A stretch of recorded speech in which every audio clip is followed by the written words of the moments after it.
రాష్ట్రంలో కాంగ్రెస్ వ్యవహారం బీసీలను మభ్యపెట్టేలా ఉందన్నారు కేంద్ర మంత్రి కిషన్ రెడ్డి.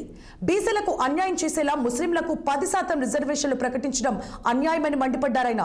ఎన్నికలకు ముందు కాంగ్రెస్ పార్టీ కామారెడ్డిలో 42% బీసీ రిజర్వేషన్లు అమలు చేస్తామని చెప్పిందన్న కిషన్ రెడ్డి అధికారంలోకి వచ్చి 2 సంవత్సరాలైనా ఇంతవరకు దానిపై స్పష్టమైన అవగాహన కాంగ్రెస్ పార్టీలో లేదని ధ్వజమెత్తారు. సర్వే పేరుతో బీసీ జనాభాను తగ్గించే ప్రయత్నం చేశారని కిషన్ రెడ్డి ఆగ్రహం వ్యక్తం చేశారు. నిజమైన బీసీలో 10% ముస్లింలను కలిపి మొత్తంగా 56% ఉన్నట్లు చెబుతూ ప్రజలను మభ్యపెట్టడం సరైంది కాదని హితవు పలికారు కేంద్ర మంత్రి కిషన్ రెడ్డి.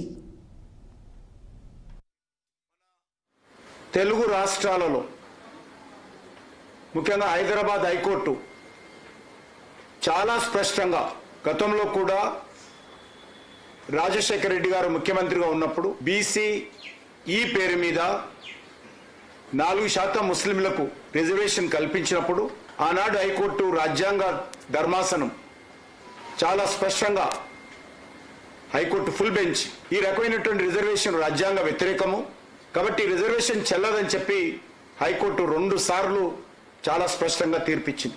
మళ్ళీ ఈరోజు అదే పద్ధతిలో ఆ 4% కూడా సుప్రీంకోర్టు నుంచి స్టే తెచ్చుకొని ఇంకా కొనసాగిస్తున్నారు. మళ్ళీ ఇప్పుడు 4% కాదని చెప్పి తగుదనమ్మా అని బీసీలకు అన్యాయం చేసే విధంగా 4%ని 10%కి పెంచి ఈరోజు 42% బీసీ రిజర్వేషన్ ఇస్తున్నామని చెప్పి బీసీలను మభ్యపెట్టే విధంగా ఈరోజు కాంగ్రెస్ పార్టీ వ్యవహారం చేస్తా ఉంది. చాలా స్పష్టంగా కాంగ్రెస్ పార్టీ సర్వే పేరు మీద బీసీ జనాభాను తగ్గించేటువంటి ప్రయత్నం చేసింది. 56% అని ఒక దిక్కు చెప్తూ ఆ 56%లో 10% ముస్లింలను కలిపి మరి నిజమైనటువంటి బీసీలు 46% ఉన్నట్టుగా ప్రకటించి ఈ యొక్క రిజర్వేషన్ ప్రక్రియపై అనేక రకాల డొంక తిరుగుడు ప్రచారాలతో ప్రజలను మభ్యపెట్టే విధంగా ఈరోజు ప్రయత్నం చేస్తా ఉంది. నేను ఈ సందర్భంగా మనవి చేస్తా ఉన్నాను. ఈరోజు రాజకీయపరమైనటువంటి స్థానిక సంస్థల రిజర్వేషన్స్ ఎవరికి లబ్ధి చేకూరే విధంగా కాంగ్రెస్ పార్టీ ప్రభుత్వం చేస్తుందో చెప్పాల్సినటువంటి అవసరం ఉంది.